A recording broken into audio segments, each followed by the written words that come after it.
Hey Tigers, welcome back to another episode of TSC Talks here on Tiger Sports Central. My name is Jack Slayton, and as always, I'm joined by Javen Montgomery, Torian Daniels, Ethan Murphy. Thank you guys for joining us to what is one of our final episodes. Not our last one, but we're getting there as we get towards the end of the school year. And right now, there's one big thing going on in the sports world, and that is the NBA playoffs. All of our anchors here have their favorite teams. So, Torian, if you want to kick us off, how are you feeling? You know, coming into it, I'm a Pistons fan, by the way. Coming into it, down 3-1, thought the season was over, not going to lie. I didn't even worry about watching the rest of the games, but as the games kept going, we kept winning. We got to Game 6, and then we got to Game 7 at Detroit. I was real confident in that. We came out with the dub on that, so I was really excited for that. And then we come play Cleveland. First game at Detroit, we win that. We were winning the whole game pretty much. So that was nice right there. I think we got Game 2 tonight, so we'll see how that goes. If we can get a clean sweep at home, I think we can probably steal one in Cleveland and hopefully win that series. Yep. Javen? you know what I'm saying? My team, my team went out to the first round to the Lakers. KD was hurt, Fred was hurt. If we had them two, I'm saying that's a big factor in the Rockets team because the Rockets is very young. We have a lot of development to do, but with our vets out, we really couldn't do much. But once we get them back healthy, I feel like we can make a run next year. Right, Ethan? Yeah, obviously, Lakers did win in 6, but, I expected going into the playoffs to get gentlemen swept. I didn't think this team was going to go anywhere because of the fact that besides LeBron, a lot of the players didn't have the kind of assets to win a playoff game. But I was proven wrong. A really hot start, kind of an iffy middle, those 2 games we lost. But, finish it on the road, which is definitely something else. But going into this OKC series, I'm obviously not very confident. A lot of people are wanting to rush Luka back, but I don't think that's very smart because of how hamstring injuries linger. A lot like James Harden when he was on the Nets in that 2021 season. How he was never really the same after that or to that level that he was before that. So, the Thunder are probably going to win it all again. No, they're not. No, they're not, bro. I'm Lakers. I got Lakers in 7, bro. I wish. I'm with you, bro. I wish, but Lakers in 7. But I'm going to be quite frank. If Austin Reeves doesn't have a historically bad night like he did the other night, then there's a good chance that this game's a lot closer. I think it was cut down to 3, as little as 3 going into the fourth quarter. But you just got to stay in there and keep contain Shea, which I think is the main thing, which is very hard to do because of the calls he gets and frankly how good he is at the game. So, there are a lot harder things to do, but it's not impossible. That's what I'm going to say. I do think y'all could win that because, first game Shea had 18? Yeah. He was not good. Yeah, he was not that good. I think definitely if Austin Reeves stepped up if he hit some shots, I know his first game back and all that, but if he hit some shots, y'all could have definitely won that game. If y'all still won at OKC, that would have been a big factor. That's good right there. If y'all can win this next game, then y'all easily got that series. Yeah, and obviously, rest in peace, Jared Vanderbilt. Yeah. You never like to see that, but that was gross. Marcus Smart has actually been a really good defender this playoff. Actually, yeah. So that's what we needed. You need defense, and he has that hustle. So he's also going to be a big factor, which he has been in all the wins and, frankly, since Luka went out. But yeah, it's not impossible, but it will take a lot. Probably the best basketball you played in the past 2 seasons. So I'm looking forward to it. Game 2 tonight. That'll be fun.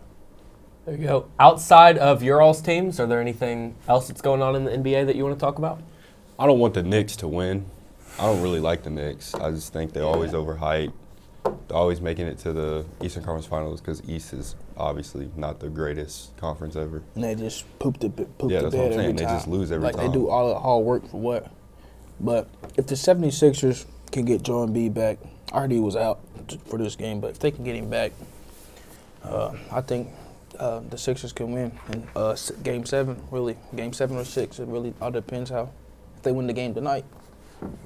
The Timberwolves and the Spurs, that's just... I don't even know how that series is going to be. That's a war. Yeah, it is. That's going to be. Last night, the Spurs won by 20 or something like that.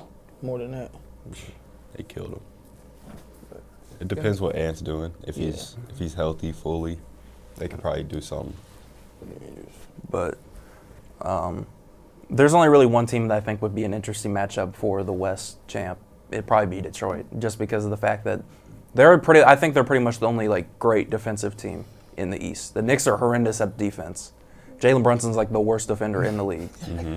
Cleveland's Cleveland. Yeah, they big for no reason. They got all that. They got all that height, and they got nothing. Jared to show Allen for it. is a clown. Like, he should not be a starting Evan Mobley's center like right that now. too. That's what I'm Evan saying. Mobley, They're he soft. be playing around, bro. Like, you 7 foot and you just getting bodied in the paint. You cannot do that as a NBA center. But just whoever does come out of the West, I think will have a heavy advantage no matter what, especially if it's the Knicks. If teams would die for a chance to play the Knicks in the finals. But there's a certain team that obviously isn't in it anymore. I think we know who that is. All I'm going to say is that I love Philadelphia. I love the Sixers. That's all I'm going to say. Sixers and 7. I love 3-1 comebacks, too. I mean, that's my favorite. One of the craziest 3-1 comebacks in NBA history. Yep. I mean, LeBron started it, you know. Now we got Pistons doing it. And Asar Thompson is locking up anybody's best player. I just want to put that out there, too. James Harden got locked up, clamped by Asar Thompson. The first half, Game James one. Harden was in shambles Literally could not breathe. until the fourth quarter, until he started Yeah, he started actually heating getting up to a the little rim bit. and stuff. But Asar Thompson's locking up anybody's best player, and I'll stand by that. Donovan Mitchell ain't been playing good at all either. Because Cade be locking down, too. Cade's big, so he can put a body on somebody. Donovan Mitchell hasn't been good since like game 2 of that last series, and even then he was, I don't know. Yeah. But Clamps. they barely beat Toronto. No offense to Toronto, but they're too young. That's a sweep incoming. It probably will be, because Cleveland disappoints in the playoffs every year. So If Toronto gets a vet on their hands, they'll That be is true. pretty good. Toronto, they good put up a shape. fight. Like, that was a dog fight. I really thought they were going to win, honestly, but that was a good series. Great playoffs so far, if you ask me. A lot of 3-1 comeback, a lot of game 7s. Yeah. It's entertaining. The Nuggets need to make some trades. I hate the Nuggets. I don't know why, but I really don't like Nuggets at all. you know, I just don't like Jokic or how the media portrays Jokic, because they'll dog on Luka all they want, but they don't talk about how bad Jokic is, especially on defense. You know, they'll clown Luka for being bad on defense and then watch Jokic do absolutely nothing. So, you know, I'm kind of glad Denver's out. They're entertaining, but I'm kind of glad. Maybe this is a wake-up call, because they had no defense, and Jaden McDaniels even said so. So, you know, it was. I also really like the Timberwolves. So. Yeah. Non-scorer, scoring on y'all, dropping 25 plus. Crazy if you ask me. Who you got winning it all, Jack? Oh, me? Yeah, I think it's going to be a great NBA playoffs that we got going here. It seems to be very exciting. You guys know I'm not a big NBA guy, but I will say what I've seen from the playoffs and all that, it does seem pretty entertaining. I remember last year, like near the end, like with the little Pacers run, I'm getting into it a little bit, so maybe we'll see something like that again. But you guys have anything to add before we close out? Go Pistons. That's it. Go Lakers. Yeah. All right, well, this is our next episode will be our very last episode. So stay tuned for that one. And as always, thank you guys so much, and we will see you on the next one.